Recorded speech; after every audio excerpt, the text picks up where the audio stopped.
33वीं national game के हवाले से पेशावर में मेला कल सजेगा। खेलों के इस बड़े इवेंट के लिए पेशावर के कयूम स्टेडियम में तैयारियां मुकम्मल कर ली गई है, जबकि सुबह भर से आए हुए खिलाड़ी भी पेशावर पहुंच गए हैं। मुझे बहुत अच्छा लग रहा है और मेरी पहली पार्टिसिपेशन हो रही है एथलेटिक्स में और मैं एथलेटिक्स में 100 मीटर रेस और 200 मीटर रेस में मैं पार्टिसिपेट करी हूँ।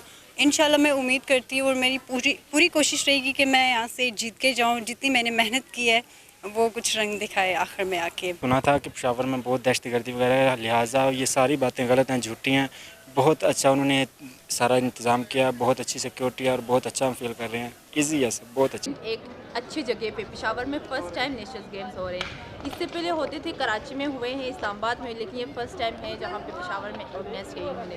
तो हम बहुत खुश हैं इस चीज़ से। नेशनल गेम में खिलाड़ियों ने बेहतर कारकर्दगी दिखाने के लिए भी कमर कस ली है। डीजी स्पोर्ट्स के मुताबिक गेम्स तो अपनी जगह, मगर इवेंट दूसरे सूबे के साथ दोस्ती की एक नई मिसाल कायम करेगा। पाकिस्तान में जो एक यूनिटी का, हम डाइवर्स लोग आ रहे हैं, पूरे सूबों से लोग आ रहे हैं, हर यूनिट से लोग आ रहे हैं, तो आपस में एक दोस्ती, मोहब्बत और अमन और भाईचारे का पैगाम वो जो है हम इंशाल्लाह हम इस इवेंट के थ्रू प्रमोट करेंगे। 33वीं नेशनल गेम में सुबह भर से आए हुए 7000 खिलाड़ी एक्शन में नजर आएंगे। कैमरामैन मोहम्मद इरफान के साथ आयशा हुसैन, C91 न्यूज़, पेशावर।